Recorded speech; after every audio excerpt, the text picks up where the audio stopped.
അഗ്രേ പശ്യാമി തേജോവലഹിതരൂപമെന്ന സ്വർഗീയ കാവ്യസുതൂകി.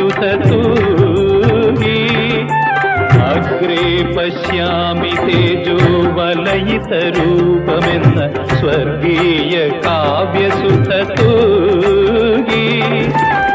മേൽപ്പത്തൂർ കൂപ്പിയ വേദവേദാന്തസാര കൽപ്പകതരുവിനെ കണ്ടു ഞാൻ.